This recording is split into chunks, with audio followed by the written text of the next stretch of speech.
Math में 10वीं class के जो बच्चे हैं, एपी जो चैप्टर है, 5वां चैप्टर है, चैप्टर नंबर 5, क्वेश्चन नंबर 7 डाला मैंने सपोर्ट मटेरियल का, अनसोल्ड है। द फर्स्ट टर्म्स और कॉमन डिफरेंस और लास्ट टर्म, ये तीनों जो चीजें हैं वो आपको दी गई हैं 12, 6 और 252। तो सॉल्यूशन करते हैं और पूछा गया है कि find the sum of all terms. जो जो दिया है पहले तो वो नोट डाउन करते हैं। ए बराबर दिया गया है 12, डी दिया गया है आपका 6 और लास्ट टर्म यानी कि ए एन जो है वो दिया गया है 252 और आपसे पूछा गया है एस एन। ये आपका क्वेश्चन हो गया। सॉल्व करते हैं। स्टार्ट कैसे करेंगे? तो एक काम करते हैं, इन तीनों का रिलेशन हम जानते हैं। ए एन बराबर होता है A plus N minus 1 into D. A N है 252, 12 प्लस एन हमें मालूम नहीं और कॉमन डिफरेंस जो दिया गया है 6, ये यहाँ पर आया तो कितना हो जाएगा 240। पूरे ही लिख दूं 252 माइनस 12 बराबर एन माइनस 1 6 गया 240। 6 से ये कटा 40 बार में, तो एन बराबर क्या हो जाएगा 40 प्लस 1 41, यानी टोटल टर्म्स इस एपी में है 41 यानी 41। अब उन्होंने बोला है कि आप सम बता दीजिए। तो एस एन बराबर दो फार्मूले हैं, ए प्लस, सिंपल सा फार्मूला यूज करते हैं, एस एन बराबर एन बाई 2 ब्रैकेट में 2a plus N minus 1 into D. Clear? और एक और दूसरा फार्मूला होता है एस एन बराबर एन बाई 2 ब्रैकेट में ए प्लस ए एन। इन दोनों में से जो आप रख सकें, क्योंकि इसमें ये भी लगाया जा सकता है, तो मैं इसी को यूज करूंगा, इसको नहीं। N41 दिया गया है, ए आपका दिया गया है 12 और ए एन दिया गया है 252। अब ए एन ये जो एन है ना ये 41 ही है, यानी कि 41 बराबर आ गया 252। तो 41 टर्म्स का टोटल निकालते हैं। 41 बाई 2 मल्टीपल एड कर दिया, कितना हो गया 462 264। ठीक है ना? 2 से इसको डिवाइड किया, 41 मल्टीपल 1 3 2। अब इतने का मल्टीपल कर लो, कितना आया 4 दुनिया 4 3 12। ये तो हाथ से लगा 1 4 एकम 4 और 1 4 दुनिया और 4 3 12, दो हाथ से लगा 1 4 एकम 4 1 5 और 1 का आया है 132 2। देखो आंसर बेटे 5412 यही है। ठीक है, करेक्ट आंसर। चैप्टर नंबर 5 से ही फिर ये दूसरा सवाल लिया गया है। इसमें चैप्टर 5 है, क्वेश्चन नंबर 20 है, पेज नंबर 53 पर मिलेगा सपोर्ट मटेरियल, जो अभी 2023 से 2024 का जो सपोर्ट मटेरियल है सीबीएसई बोर्ड का क्लास 10 उसका सवाल है। सवाल दिया गया इफ 4m प्लस 8 और दूसरी टर्म से दी गई है 2m square plus 3m plus 6 और तीसरी दी गई 3m square plus 4m plus 4। ये तीन टर्म से दी गई है और बोला क्या गया है कि ये कॉन्स्टिट्यूटिव है, यानी कि क्रमानुसार क्रम से हैं। अगर ये क्रम से हैं तो सिंपल सी बात है कि इसके लिए एक रूल होता है एपी में, मैं आपको बताऊं कि कोई भी अगर 3 डिजिट है एंड सी, ए बी और सी, और ये आपकी कॉन्स्टिट्यूटिव यानी कि क्रमानुसार है, तो क्या होता है कि जो बी टर्म्स होगा वो ऑलवेज इन दोनों के टोटल का हाफ होगा।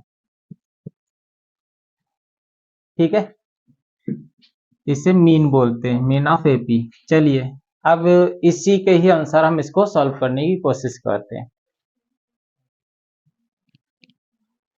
तो देखते हैं, सपोज डेट ए टर्म्स जो है 4m प्लस 8 है, ठीक है, और जो A2 है वो 2m square plus 3m plus 6 है और A3 जो है वो 3m square plus 4m plus 4 है। तो तीनों टर्म से लिख ली, सोल्यूशन चालू है इसका। अब इसमें मैं क्या करूंगा, मैंने क्या टर्म्स बताई थी कि ये तीनों ए और बी और सी मान ली, यानी कि ए बी सी यही है। तो इसमें मैंने बताया जो बीच वाली टर्म्स है वो इन दोनों टर्म्स का हाफ होगी। अगर इसको 1 ले लें तो हाफ होगी। अब इसी को हम यहाँ पर यूज करते हैं तो क्या होगा, चलिए जी, यानी कि 2m square plus 3m plus 6 बराबर 4m plus 8 plus 3m square plus 4m plus 4 by, देखो एक टर्म्स ये हो गई, एक टर्म्स ये हो गई और एक टर्म्स ये है। ये टर्म्स ये वाली हो गई, a2 की जगह पे a1 जो है 4m प्लस 8 है वो रखा, और a3 जो है वो 3m स्क्वायर प्लस 4m और प्लस 4 और डिवाइडेड बाई 2। क्या कर सकते हैं, क्रॉस मल्टीपल। 2 का इसमें मल्टीपल किया है बेटे, क्या आएगा 4m square plus 6m plus 12, यही आएगा ना। अब इतने को सॉल्व किया तो देखेंगे कि 3m स्क्वायर, इसको इसके साथ जोड़ देंगे तो 8m और 8 को इसके साथ तो 12। ठीक है, अब इसको उठाएंगे इधर लाएंगे तो क्या हो जाएगा 4m square minus 3m square plus 6m और 8 को इधर लाएंगे माइनस के 8m और प्लस के 12 माइनस के 12 बराबर 0। ये दोनों तो कट गए, इधर बचा सिर्फ m स्क्वायर और ये बचा माइनस का 2m।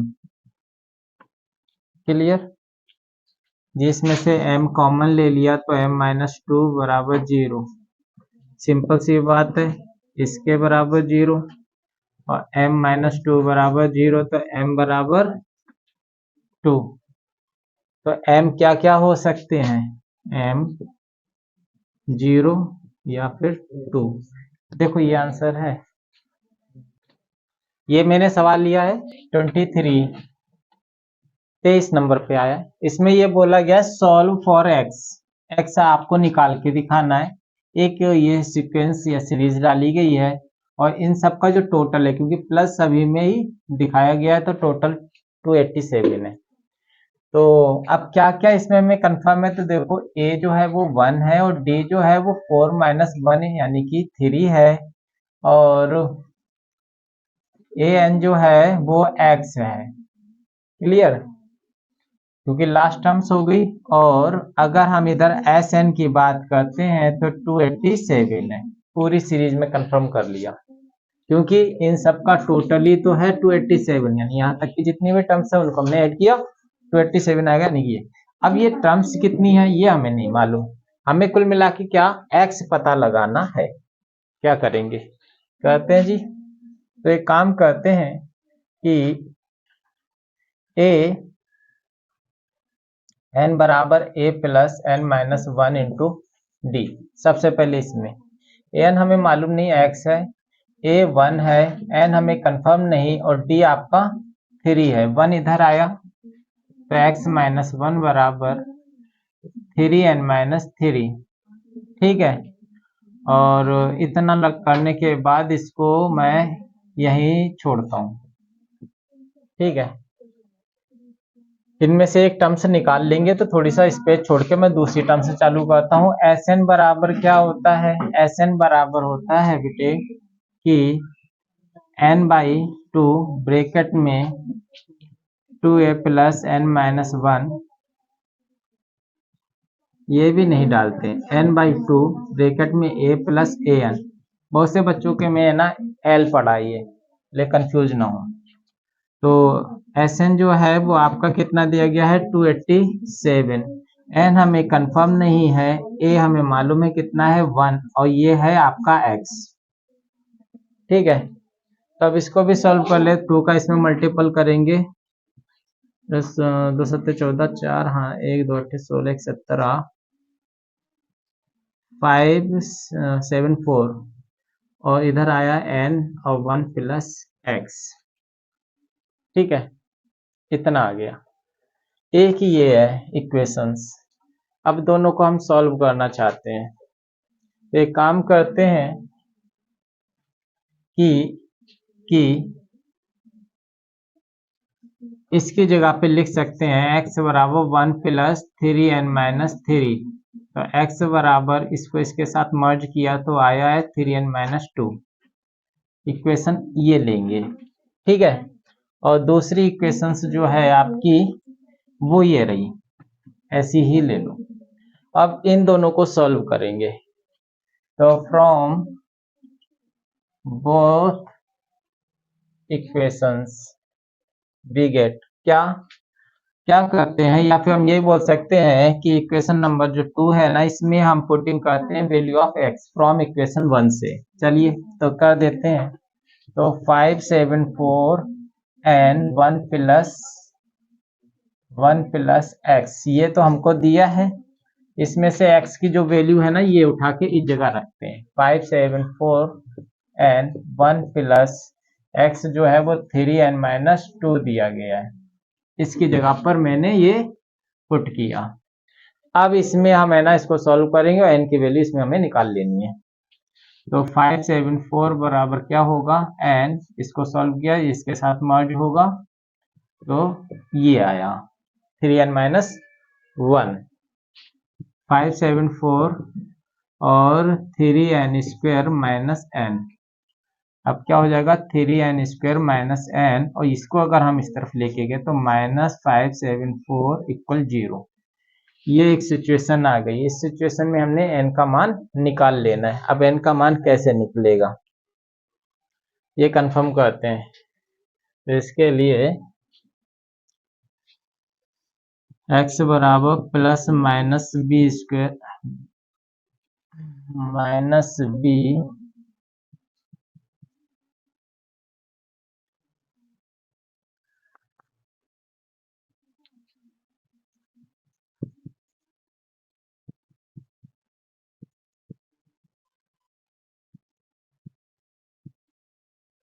इस फार्मूले का यूज करेंगे। तो x क्या हमें निकालना, तो n है, n के लिए वैल्यू आ रही है ये। तो माइनस b क्या है, -1 प्लस माइनस बी स्क्वायर क्या है, -1 का स्क्वायर, 4 इंटू ए क्या है 3, और c क्या है -574/2a। आता है, आता है ना, मैं हटा दूंगा इतना, ठीक है। तो n बराबर 1 प्लस माइनस रूट 1, और ये हो गया प्लस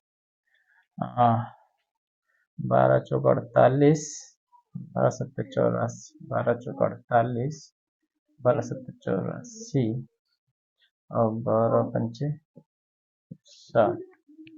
कैलकुलेशन करके देखो क्या आया, 8886/6। इन तीनों को मल्टीपल, ये क्या ये है,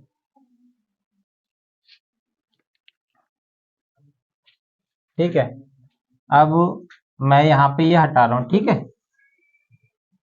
अब देखते हैं क्या कर सकते हैं।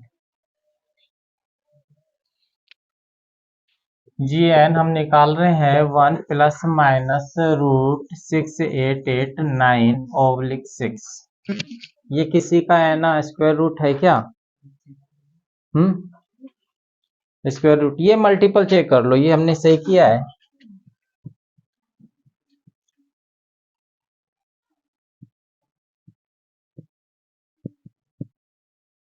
फोर सेवन 5886, हाँ सही किया है,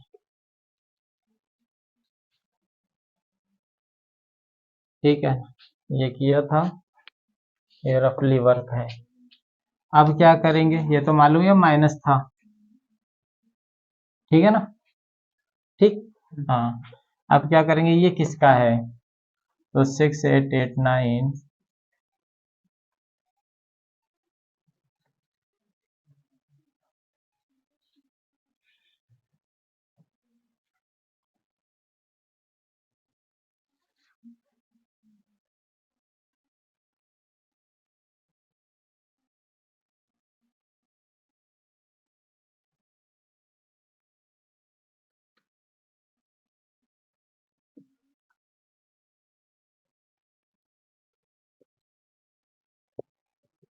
1 प्लस माइनस ये आया है मल्टीपल 83 मल्टीपल 83, इसका स्क्वायर रूट है।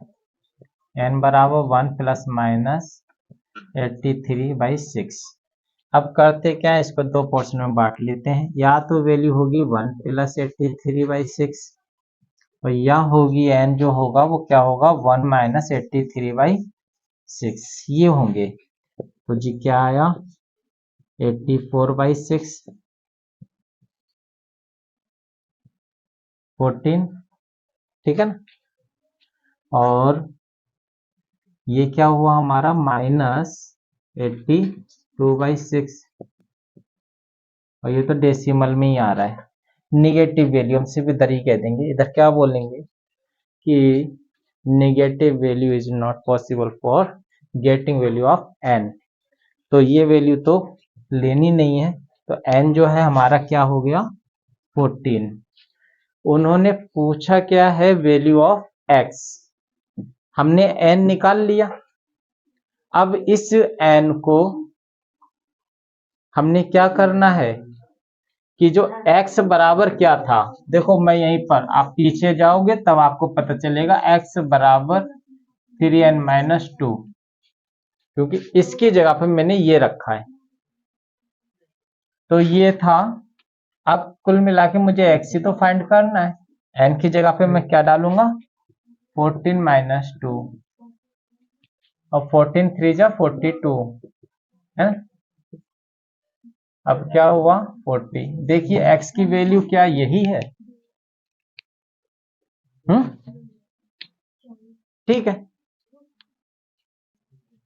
ये एपी में दिए गए हैं, किसमें दिए गए एपी में दिए गए। अगर ये एपी में है, ये एपी है, इसके बाद ये है, इसके बाद ये है, तो x की वैल्यू निकालनी है। मैंने पहले ही आपको बताया था कि a1 अगर आपका ये दिया है, a2 आपका 1/x+3 दिया है, a3 आपका 1/x+5 दिया है, मैं इसमें मीन फार्मूला यूज करूंगा। तो a2 जो होता है वो a1 plus a3 oblique divided by 2, इसका यूज करते हैं। मेन चीज क्या होती है कि आपको बस ये मालूम होगा अब ये आते आगे की सिचुएशन कैसे हैंडल करेंगे। चलो मेरे लिए भी तो फेस करूंगा, देखते हैं क्या आता है। तो a2 क्या है 1/x+3, a1 क्या है 1/x+2 प्लस 1/x+5 ऑब्लिक 2।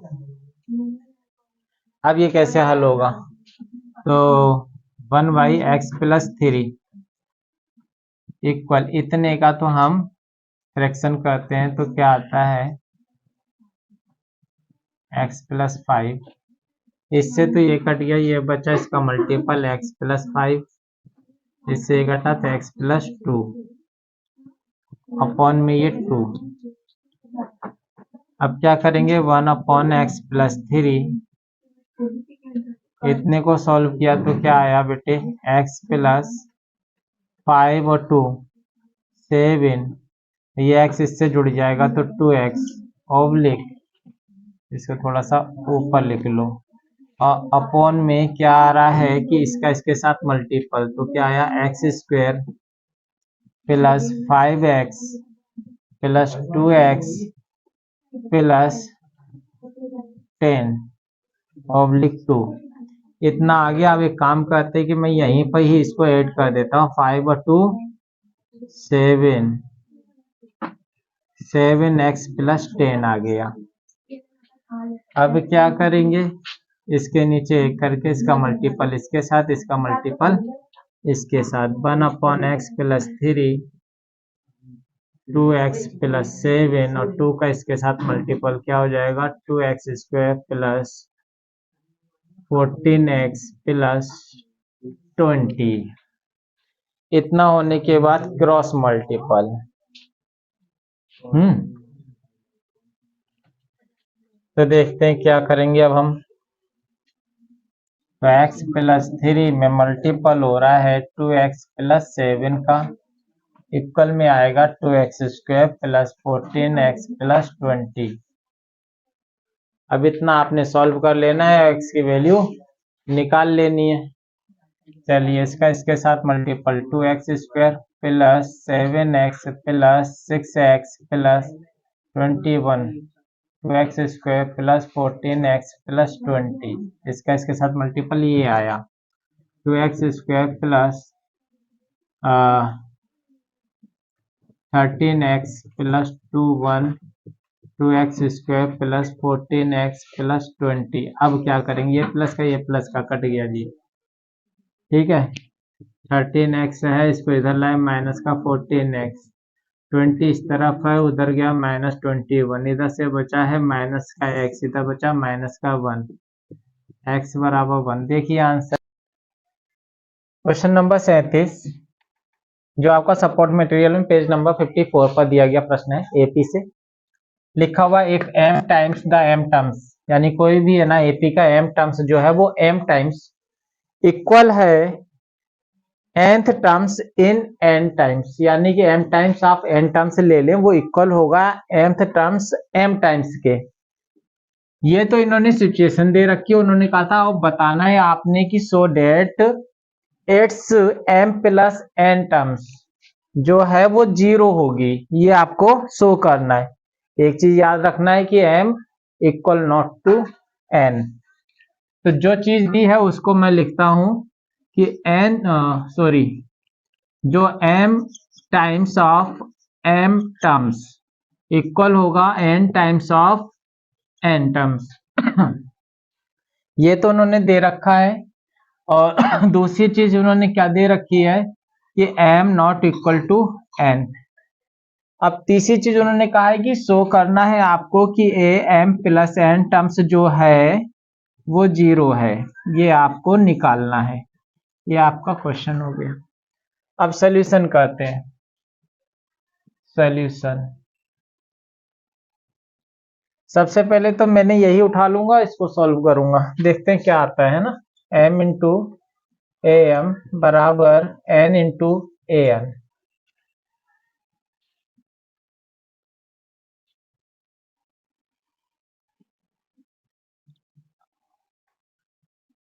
क्या करेंगे, एम टर्म्स को आप ऐसे लिख सकते हैं a plus M minus 1 into D, और n इंटू ब्रेकेट में a plus N minus 1 into D.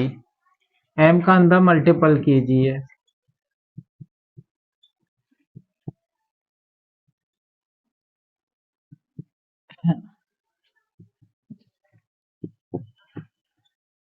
अब क्या करेंगे इसका इसमें मल्टीपल कर लेते हैं।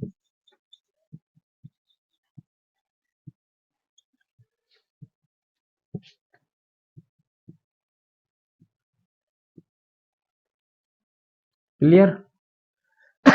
ये तीनों टर्म्स जो हैं इनको इस तरफ ले आते हैं, तो एम ए है तो इसको ले आते माइनस का एन है, फिर इसको उतारा, इसको भी यहाँ लेके आए, माइनस एम डी दिया गया इसको यहाँ लेके आए, प्लस का बराबर के उस तरफ कुछ नहीं, 0 बचा। ठीक है, ये आपके तीन हमने पेयर बना लिए। अब देखते हैं क्या करते हैं।